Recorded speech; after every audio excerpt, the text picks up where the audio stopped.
Bonjour et bienvenue en direct sur 99media.org. Je suis en direct de la Maison du développement durable pour une conférence sur les sables bitumineux. Hello everyone and welcome on 99media.org. I am live from the House of Durable Development in downtown Montreal for a conference on tar sands. Please stay tuned. The conference should start in a few minutes. Restez des nôtres, la conférence commencera d'ici quelques minutes.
Great. Donc, bonjour à tout le monde. Merci d'être venu ici à notre conférence, The Tar Sands Exposed, Exploring the Human and Environmental Costs.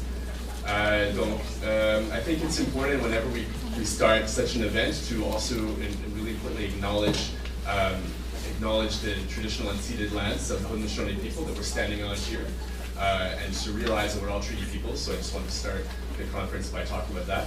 Donc, je pense que c'est très important de toujours commencer une conférence en reconnaissant les droits ancestraux et les territoires traditionnels des personnes autochtones. Donc, ici à Montréal, ça a été les peuples Mohawk et Haudenosaunee.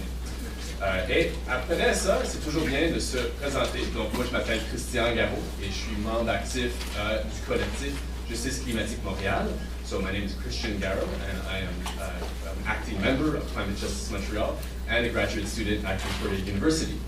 So today our talk, Tar Sands Exploring the Human and Environmental Costs, is being organized by 350 Maine. And speaking with Crystal before, we thought it was really nice that we're seeing a bigger, an important connection between the US and Canada, considering we are standing here on Turtle Island, and this is these frontiers and these borders have just been imposed artificially. So it's very nice to see these collaborations. Here, Justice Climatique Montréal and Sierra Club are the local hosts of the event. Donc Sierra Club and Climate Justice Montreal.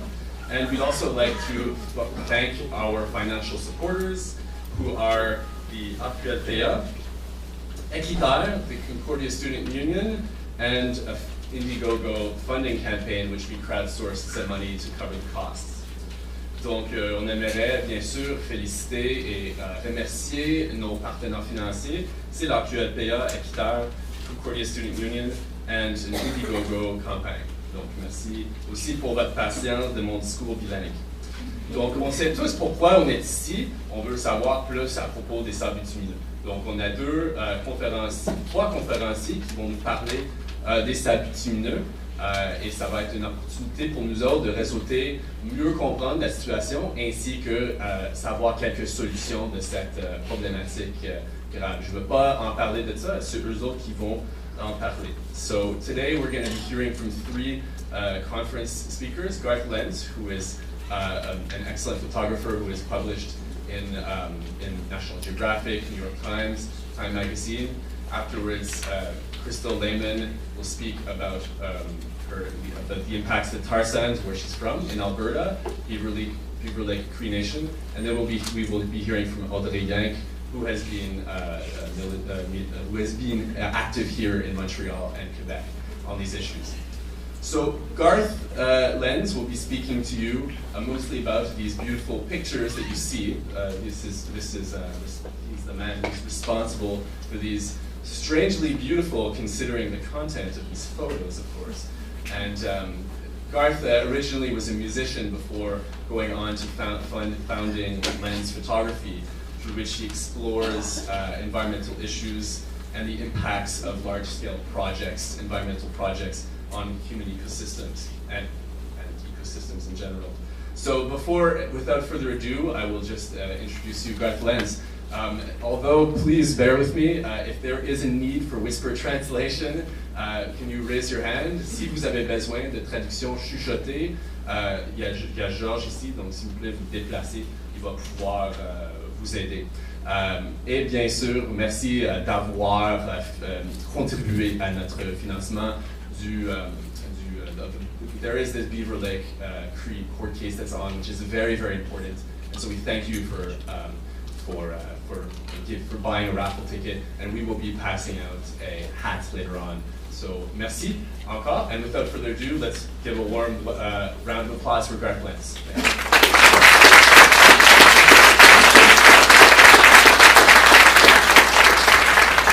Thank you very much, Christian, and thank you very much for all your work in organizing this and all the other sponsors and partner groups that have made this afternoon possible for us to come and tell our stories. And thank you also to my wonderful presenter, Crystal Lehman, whom you'll be hearing more from a little bit later. And thank you very, very much to Sarah Lachance, who hooked up this whole crazy tour from Boston up to Montreal and back down to Boston and along the corridor of the proposed pipeline that would run between Montreal and Portland, Maine.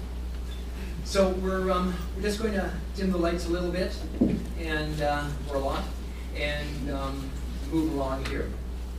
So I'd like to start these presentations by talking a little bit about the larger ecosystem within which the Alberta Tar Sands is found, and that of course is the remarkable Boreal forest ecosystem, generally considered the largest and most intact forest ecosystem on the planet. And in Canada, it stretches all the way from Labrador, the Labrador Sea, where it's the home of the largest remaining wild caribou herd in the world, the George River caribou herd, numbering about 450,000 caribou, and they wander across northern Labrador and northern Quebec. And spent a few days there, but this is all the evidence we saw of them. But a remarkable primeval landscape. And I'm assuming someone's kind of at the back there trying to serve the lights up, because it would be just great to get them kind of movie theater dark, because nobody really wants to look at me. And the images look so much better when it's dark. Now, as many of you are probably aware, wetlands are, globally one of the most threatened ecosystems. They're critically important.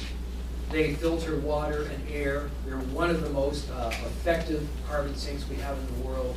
And yet they're found in abundance all across the boreal forest ecosystem. These ones in your fair province of Quebec, and the next one is as well, which is from the Saguenay area, the Rivière Sainte-Marguerite. Beautiful, beautiful, beautiful landscape there. And these are also incredibly important habitat for almost half of the 800 migratory bird species that we find in North America. Every summer, species from as far south as the Gulf of Mexico, like the American white pelican, migrate to the boreal forest to breed and raise their young. So the boreal forest is whether you live in Canada or whether you live in Texas or Florida or anywhere in the United States, the boreal, if you enjoy birds, this is a critical landscape for you to keep an eye on. It's also a very, very beautiful forest, and I think a lot of Canadians take the boreal for granted. Many people say, it's just this massive carpet of black spruce and black flies, and definitely there are a lot of black flies. I bear the scars from that. You spend June in northern Labrador and Quebec, and you don't complain about mosquitoes anymore very often. It also has a very important link to our cultural, our artistic background. Perhaps our most famous fine art export, the work of the Group of Seven from Ontario. Much of their work was inspired initially by these boreal forests and landscapes along the north shore of Lake Superior. Incredibly beautiful landscape, particularly for a West Coast boy like me that doesn't see a lot of color in the autumn, to see this incredible transitional boreal Carolinian forest landscape when the colors are turning. Of course, all across the world we have these beautiful, beautiful, intimate, subtle forests. This is a wonderful example on the east side of Lake Winnipeg of work between Canadian First Nations, the Poplar River First Nation, various NGOs, including our American friends and co-sponsors of some of these events, Natural Resources Defense Council, working very, very hard in partnership to ensure that through the mechanism of a UNESCO Cultural Reserve, this incredible landscape is preserved for all to enjoy in perpetuity. Now we're going to jump over Alberta because we spent a lot of time in, or we're not jumping over Alberta yet. We're moving on now to Saskatchewan. Now, we all learn as school children about these historic rivers of the Boreal, the Peace, the Athabasca, the Wapiti, the Smoky, and perhaps the most famous of all, the Mackenzie.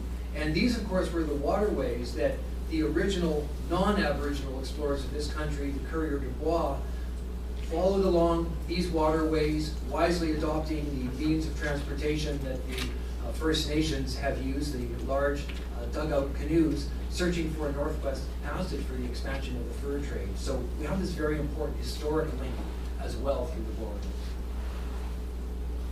If anyone is able to get these lights out, I would be.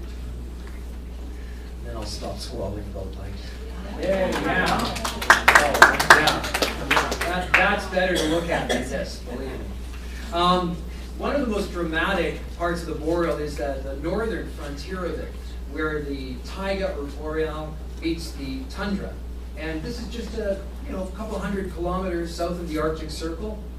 This is the Tombstone Valley, dramatic landscape. And this is the wintering ground of the the wintering ground of the porcupine caribou herd.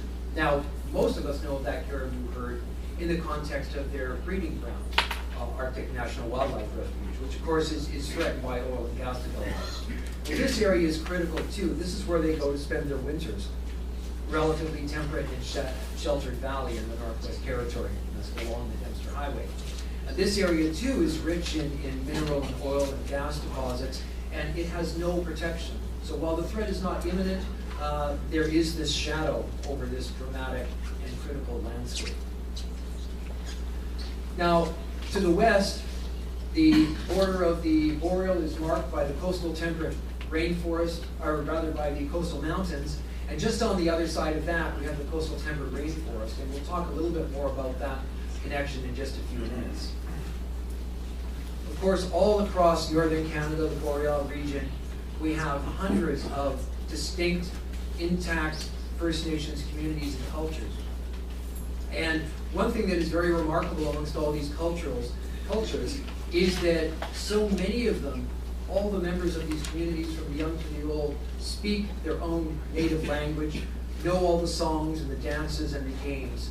And I think one of the reasons why we have, or why they have, such a rich culture is the fact that the surrounding landscape in the boreal, in spite of some very significant aberrations that of course we're going to get to a little bit later, still is largely intact. And so that connection is there. And I think it's also as a result of the fact that many of these communities are quite remote and removed from some of our less than positive influences. And I think this is really critical because we have so much that we can learn from these people who have lived with nature and not impacted nature and lived this wonderful relationship respecting nature for over 10,000 years. Now, in the middle of this, in northern Alberta, we have the absolute antithesis of those kinds of values, and that's the Alberta tar sands, of course. The world's largest energy project, the third largest source of oil in the world, and the single largest source of oil for the United States. Now, of course, what's trapped under this is not oil, it's not tar, it's bitumen, heavy, tar-like, toffee-like substance. And of course, the extraction of this is causing devastation on a scale that I refer to as biblical.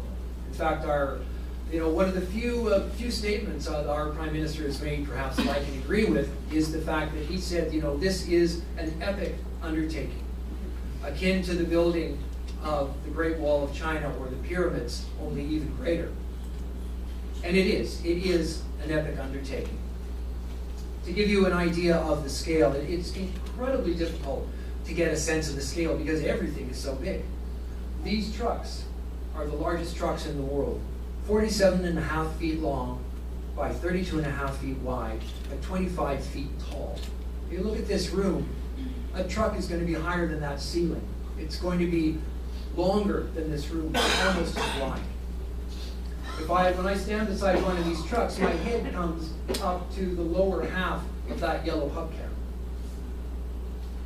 And now look at that truck here in a very small section of one of 6 very large mines. Now within the dimensions of that truck, you can do the math if you've got a calculator. You can build a 2-story home in excess of 3,000 square feet. That's a pretty big home to me. My family of 4, we live in a 1,500 square foot home. Now, imagine a 3,000 square foot home and then start lining those up all the way from the bottom to the top, back and forth. And now think of that as some kind of a subdivision or part of the city. And that's a pretty good chunk of real estate. But now we're going to step back on that same mine. And of course, we have the trucks here. Then as we go back, of course, they get smaller. And as you look up towards the top, those lights that you see in the background that are so tiny, about the size of a pixel, well, those lights are trucks. You imagine those as 3,000 square foot homes and start lining them up back and forth. And at the back, you see 2 of the 4 sulfur piles around Syncrude, which are about the size of maybe 20 city blocks, maybe 4 stories high, largest sulfur piles in the world. And that's just, albeit a fairly large section, but of one of 6 mines. Vast, vast area. Now, land leases have already been signed that will ensure that the footprint of those mines is already destined to grow more than 10 times.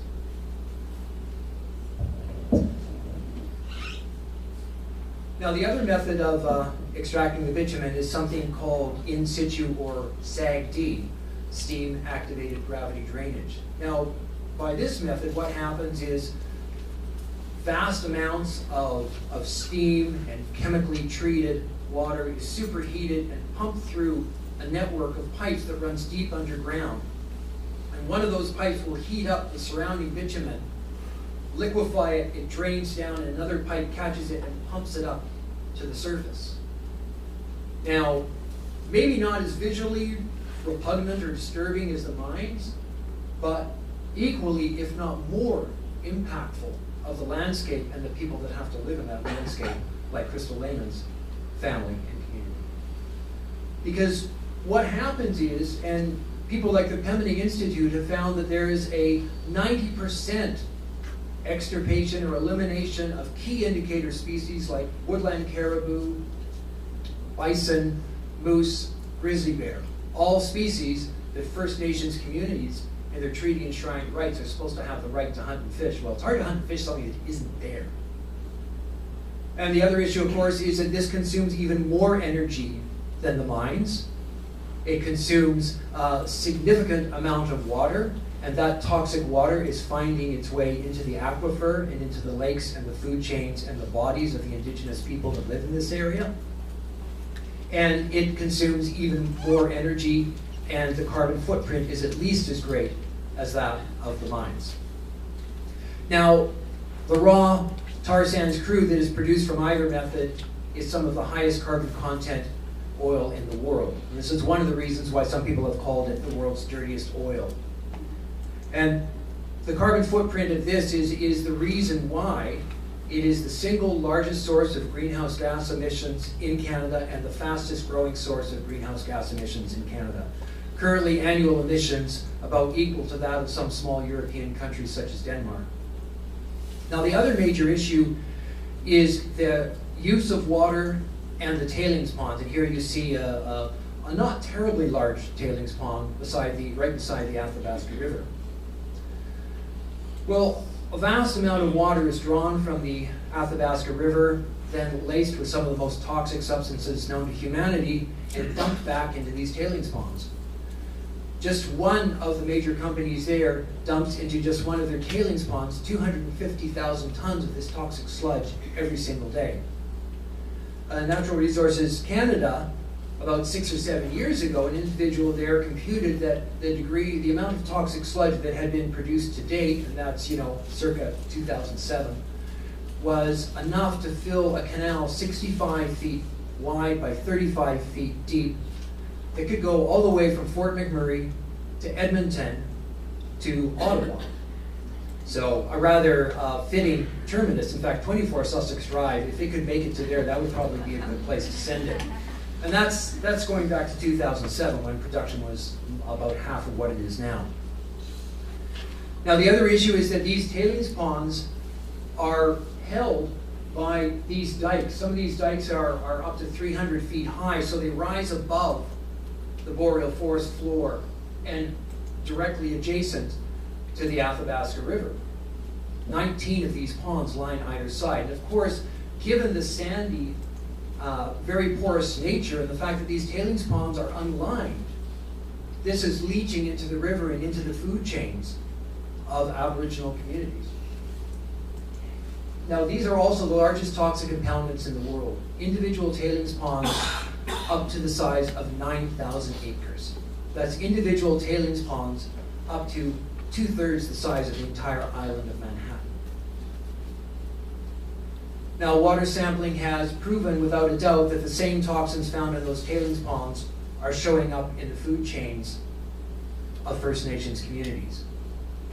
Now, many of these First Nations communities depend on the meat and the fish and the medicines and the plants to live, to survive.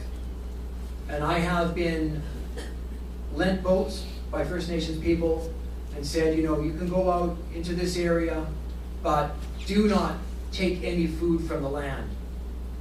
It's carcinogenic, we know this, it will poison you. Do not eat it. And yet, I've seen on that same person's front porch 5 large fish to feed their family.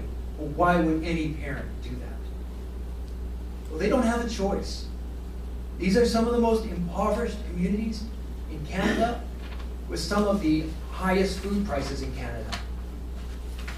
Now, as a result, rare cancers are showing up in these communities. Cancers that were never known before, autoimmune diseases. And why is this happening in Canada?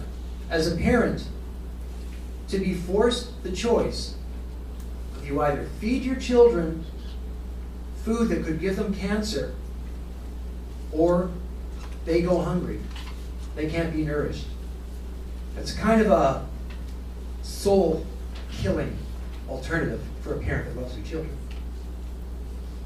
And family is very, very important to First Nations. I can't think of a better example of that than Crystal. And why is this happening in one of the richest countries in the world, where people neighboring this area are getting so rich on this industry? This, I think, is one of the great human rights abuses and scandals that we have today, not just in Canada, but in the world, because we are so rich. We have choices. The other major issue is that the surrounding boreal forest is the most effective terrestrial carbon sink that we have on planet Earth. In fact, Canada's boreal forests and wetlands sequester the same amount of carbon as it released globally from the burning of all fossil fuels over a 10-year period. A vast amount of carbon per hectare or per acre, twice as much carbon as a tropical rainforest like the Amazon. Of course, in the creation of things like the mines, these boreal forests are scraped clean, the wetlands dredged, the forests logged, the skin of the earth removed. That carbon is all released into the atmosphere. And this habitat, key habitat for bird species, bison, bear, well, to the oil companies, that's overburden. That's fodder to make the dikes to hold back the poisonous tailings ponds, or not hold them back. And so what we're doing is we're removing the most effective, one of the most effective defenses we have against climate change, and we're replacing it with one of the most, or if not the most, carbon-intensive fossil fuel production. And this is one of the reasons why, we used to be a carbon champion. We were one of the first signatories to Kyoto, and now we walked away from that because of this. You can't have both. And now, we're the country that gets the fossil fuel award every single day, whether it's Cancun, Darfur, or Copenhagen. Now, just 70 miles downstream from the tar sands is the Athabasca Delta, the world's largest freshwater delta. Ramsar designated, globally significant, the only delta that's at the crossroads of all 4 migratory bird flyways. And it is critical habitat, of course, for that almost half of bird species that migrate to the boreal to nest and raise their young. It is also the last refuge for the largest remaining wild caribou, or wild bison, wood bison herd in the world, North America's largest terrestrial mammal. And it too is being impacted by the tar sands, specifically by the amount of water being pulled from the Athabasca Delta is causing drying out of some of these incredible wetlands. And of course, the toxic burden of the leaching tailings ponds is finding its way into the food chain of this, just as it's finding its way into the First Nations communities that surround this industry. Now, far to the west,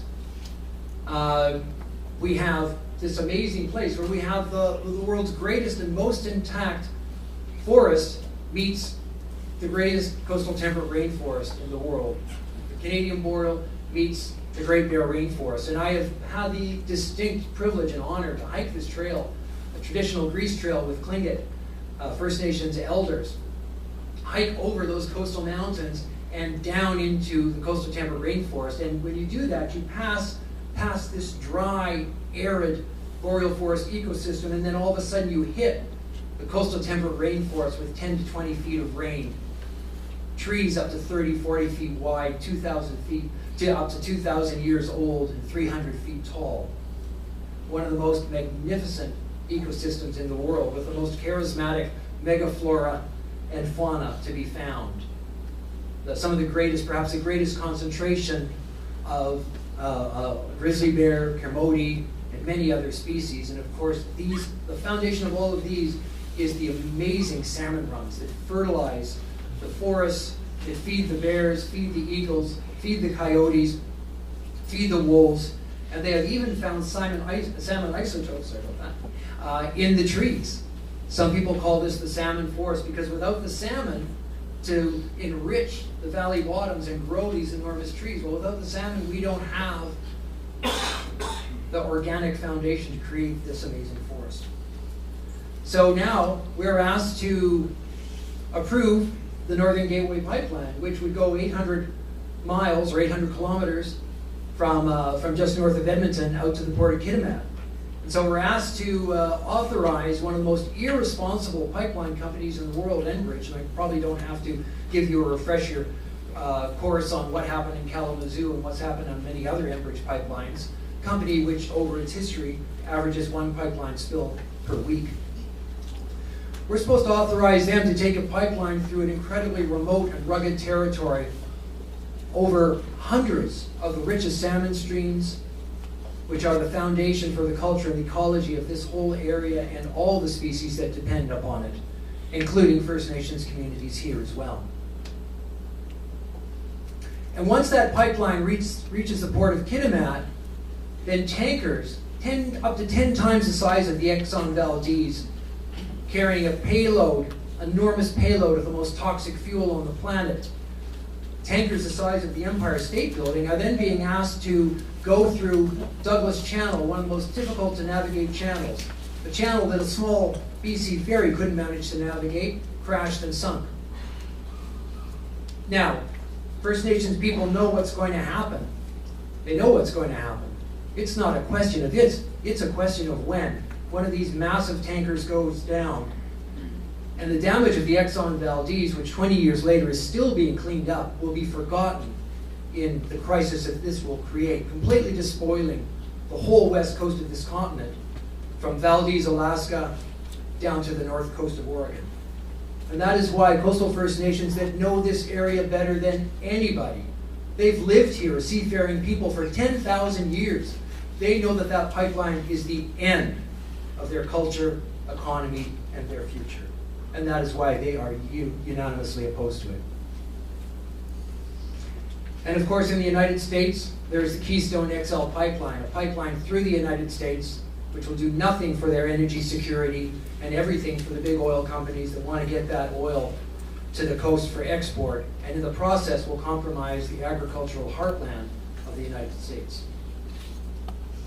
But most frightening is this image to me, well, maybe the next image. This image, which shows the kind of infrastructure projected and necessary in order to grow this project so we can get production from about 1.8 million barrels of oil per day, the current degree of production, to triple that.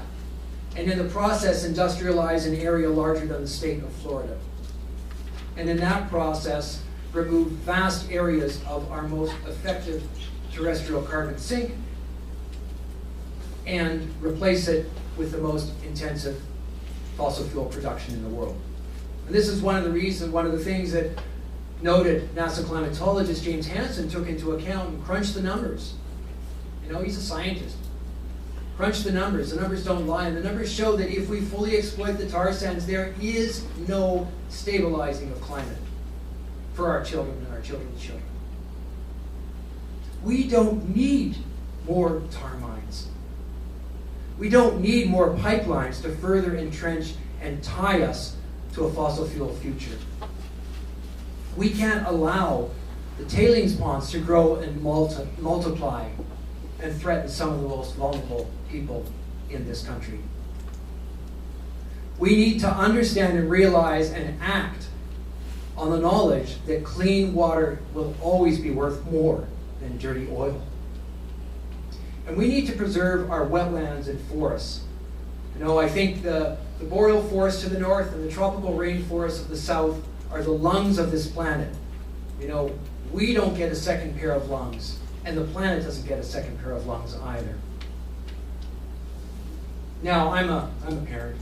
I get all sappy about my kids, especially when I'm away from them doing this work. And as a parent, you know, my prime job is to try and keep my children safe. Now, we all, I think today in this day and age, you know, we look at the news, we hear all these terrible things, and we spend an awful lot of energy worrying about the boogeyman in the bushes. I do that too. But the real threat to all of our children's future, far greater threat, is the fact that we are every day through our addiction to fossil fuel diminishing their chances of having a happy, prosperous, and healthy future like we have enjoyed. And I consider my prime responsibility as a parent to ensure that my children don't inherit a landscape and a future that resembles this, but that instead resembles this. Thank you very much.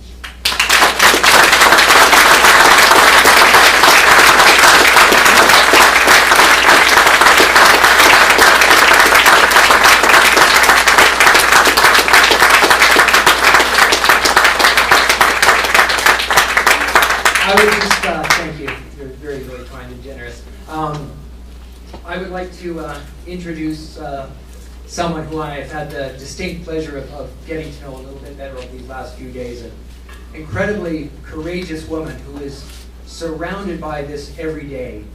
And she is fighting for her future. She is fighting for her community, and she is fighting for her children. Because their future is being destroyed. Their land is being poisoned.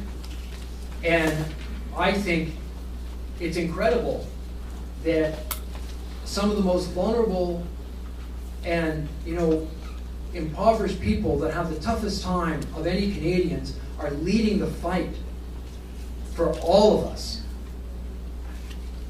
And she deserves your support.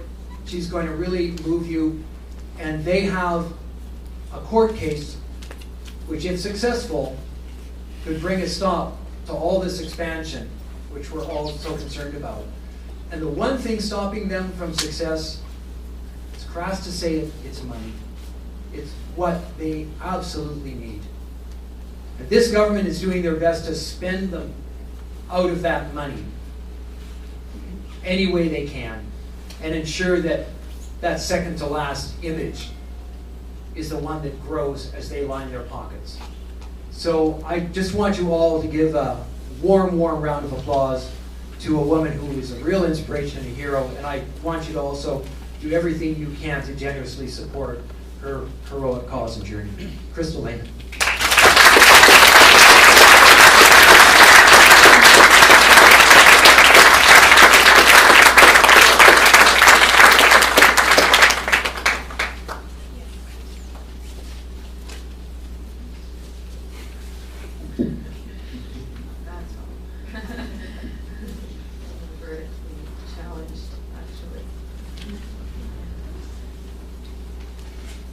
Of technology, we gotta worry about that first.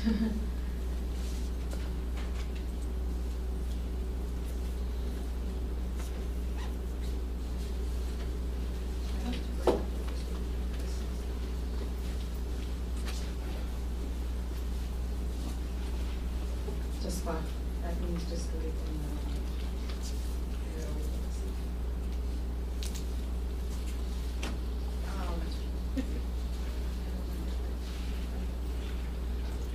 yeah, it's in French.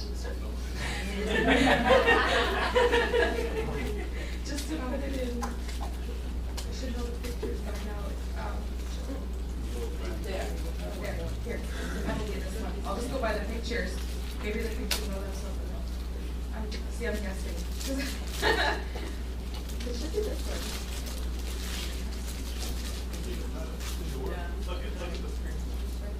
Does that seem good? I don't know. No. Look at you. Look up. Yeah. Oh, I guess we should have looked up there first. Sorry, we were wondering why are you guys saying no, it's good. Okay, sorry about that. First of all, that's it, and hello. I want to acknowledge, first of all, the first people of this territory, of what is now known as Montreal. So it was a greater part of Montreal, so Quebec. I actually have some really good friends that live in First Nations community by Val-d'Or. That are going through a lot of really hard times right now.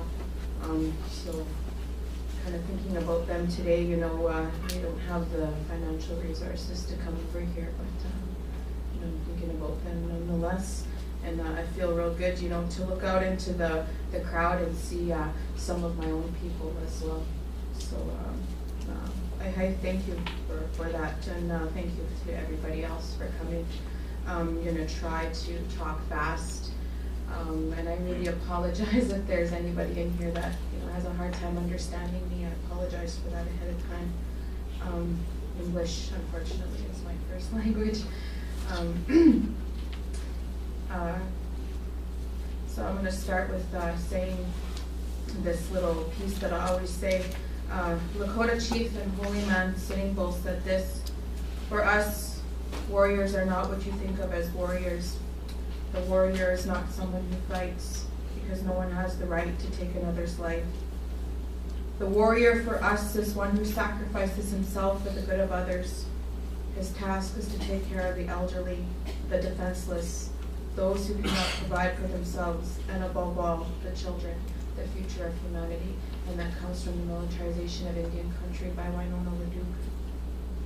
Mother Earth's soldiers are warriors because we believe in a better world, a better human existence, a better future for the generations to come, and we believe in the life-giving abilities of our one true mother.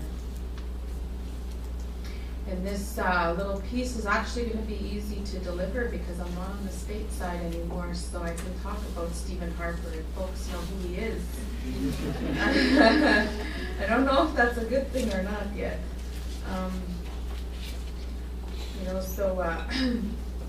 Prime Minister Stephen Harper, he made a promise to First Nation leaders, a promise of transparency whilst keeping the lines of communication open, and that would be based on mutual respect, friendship, and support. He said that, those were his words. And I think that there's a lot of folks in here that can say a little bit about that. So the importance of raising the platform on the rights of Indigenous peoples is that we currently have the constitutional power to stop these extreme extractive industries from further raping and pillaging our lands. The First Nations people of Canada collectively have the constitutional power to stop these developments. And if you're a Canadian citizen, you too are treaty holders of this land. You need to get that straight right now. Because unfortunately, that's not part of our history and our teachings in our education systems. But if you go and you do the research, you will find that you too are treaty holders of this land. these treaties 1 to 11 that were signed across Canada. They involve you. And it's also your responsibility to stand up and say, enough is enough. No more. We will no longer stand here and be the vessels of disaster. The federal and provincial governments collaboratively have dismantled meaningful review and regulation of tar sands operations, which contribute to the cumulative impacts of this industry as a whole. And currently, tar sands, as an extreme energy, is the largest emitter of greenhouse gas emissions in Canada. And from that greed, we have experienced things like the Conservative government passing Bill C-38, which gutted our environmental laws. Bill C-45, a First Nations land grab, and the complete ignorance that 80% of the world's fresh water is in Canada. There's only 1% of fresh water in the world, and 80% of that 1% is in Canada. And who gave this government the right to destroy our freshwater system, and with barely a nod to the question of what are we going to drink when disaster strikes? Because it will. And when it does, it's not going to know race, color, or creed. And when an industry is using 1.7 billion barrels of that fresh water every day, there's going to come an end. And unless miraculously you all live in some protective bubble, this is about you. Now let's back up to December 2012, where we had 2.5 million protected lakes and rivers in Canada. And one day after the passing of Bill C-45, we were left with 97 protected lakes and 62 protected rivers, which was then followed by the Alberta Provincial Bill S-8, which was the privatization of our water, taking the milk of our mother and turning it into a commodity. A government's attempt at trying to sell what was never theirs in the first place. And who can afford this? The poor First Nations people living in third world living conditions in a first world country? The poor farmer who relies on his crops to feed his family? The 99%? No. Industry, that's who can afford it, and this government made damn sure of that. Then this government pulled out of the Kyoto Protocol and signed FIPA, yet more behind-the-scenes closed-door decisions, deliberately ignoring the democratic process of involving the citizen members of this nation we call Canada. So here we sit, a government refusing to accept responsibility and hiding from accountability and transparency. And I don't know if that's enough for you to let you all know that this is no longer an Indian problem. If you breathe air and you drink water, this is about you. And that's the one thing that connects each and every human being in this world. I don't care what color you are. You could be orange, you could be green, or how much money you have. We all drink the same water. We all breathe the same air. We are economic hostages in our own country. And when do we stand up? When do we stand up and break free from this lockup? Why are we sitting here in fear in our own country? You know, fear-mongers, they're everywhere, selling their wares. And I have a message for those folks. You know, pedal away, sell your fear. Because those are the folks that I'm going to ask in the future. Can you eat your money? Can you drink your oil? We are involved in a direct exploitation of our natural resources from one end of this country to the other, all over this, what we call Turtle Island, and on a global level. And examples of that from one end of this country to the other, the Northern Gateway and Kinder Morgan pipelines in BC, the tar sands, natural gas and coal extraction in Alberta, the uranium, potash, and crude oil extraction in Saskatchewan, the destruction of treaty lands in Manitoba for hydraulic power generation, the mining of diamonds in Ottawapiskat and Enbridge's Line 9 in Aamjiwnaang, Ontario, and also the mining of diamonds in the Northwest Territories and the fracking of natural gas in Elsipogtog. These are but a few selection of examples of the exploitation, and from this, as the First Nations people of this country, we must also face environmental racism. A government looking beyond the frontline communities impacted by their decisions.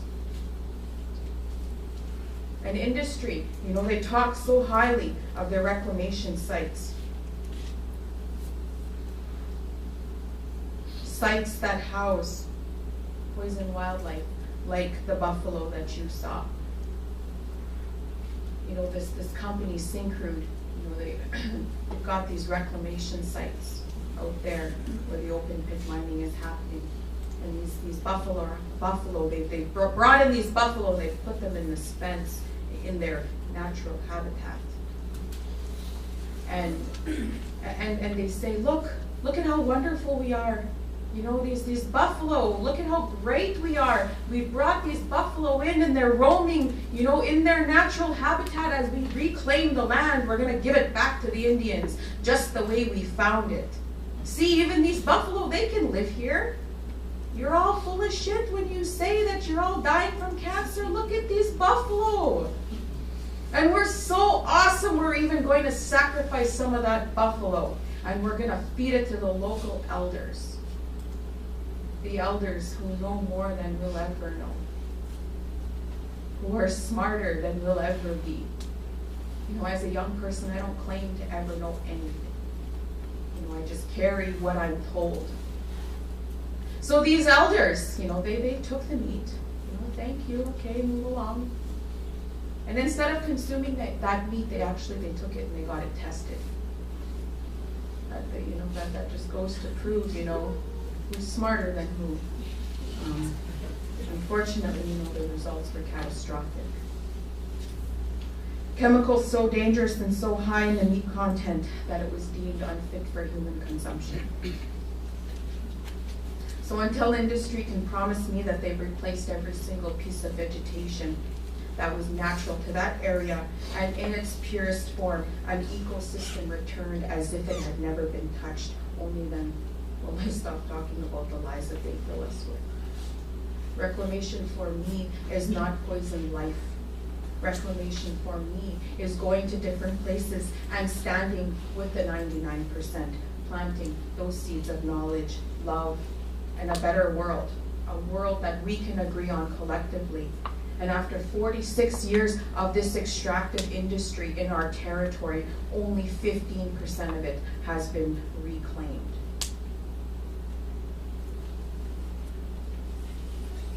And it's unfair that this government negotiates foreign interest protection deals while labeling my allies in the environmental movement as foreign-funded radicals.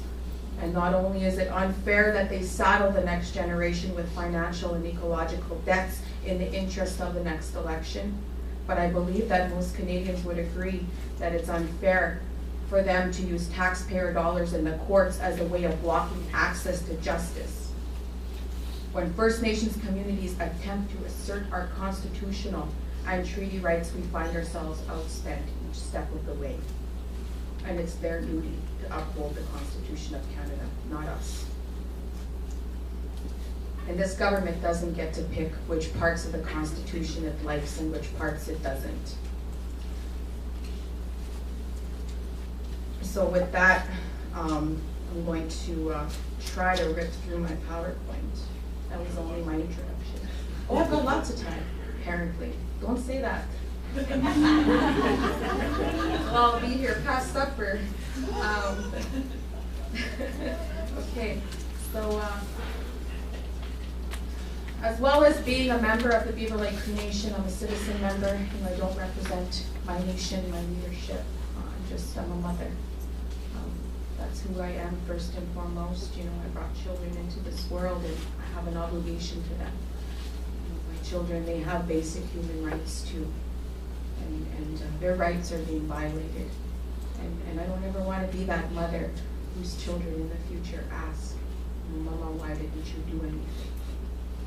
And so, I use my nation's platform, this litigation that we've engaged in, as a solution. I just try to share the stories that come from my community and share the stories of my family, and then my own, opinion of what, this government is doing, this industry is doing to the people of Turtle Island. So I just wanted to say that. So what are the tar sands?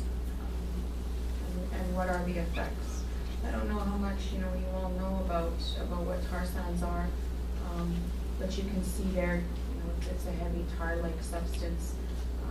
It's a mixture of oil, clay, sand, and water. And it takes 2 to 4 barrels of our fresh water for 1 barrel of tar sands oil in the open pit mining process. And it takes 1 to 2 barrels in the in situ process for 1 barrel of tar sands oil. And don't let that number fool you, because that's the one, government tries to say, tar sands, the in situ process, that's the friendly way where we're moving towards a better way of extraction. Don't ever let them sell you that. They're lying to you. The in situ, the SAGD process is the most carbon intensive process. Let's get that right. And the thing is that, these chemicals that they use in this steam process, that water is then returned to the ground, and it's leached into our aquifers. And our old people, they talked about aquifers and groundwater long before we did. Our elders knew about that long before science had this fancy name for it. Because the old men are our elders. They were trappers, they were hunters. And when you look at Google Earth, now there's this fancy thing called Google Earth. The old people would talk about the different lakes, but now you can see them from over there in outer space. And then they kind of freak out when I pull out the computer and I show them. These are those lakes, those ones you were talking about.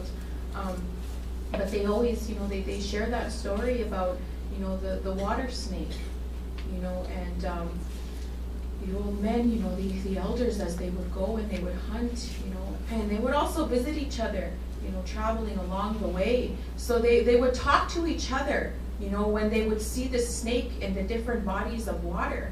And it was always the same snake, and it was actually a blessing to be able to see it. And so that's how the old people knew the groundwater, the water, all of the bodies of water were connected, because the snake traveled under the ground, is what they would say. And there again, we talk about, how the water is laced with the toxins and then leached back into our water system, it being the single point of greenhouse gas emissions in Canada. And so the thing with the Beaver Lake Cree is, we have this thing called treaty that was signed with the British Crown, a nation-to-nation agreement when our visitors came from over there and they wanted to come and settle the land. So there's 11 treaties across Canada. And my people come from Treaty Number 6 that was signed in 1876 with the British Crown. And it promised, literally,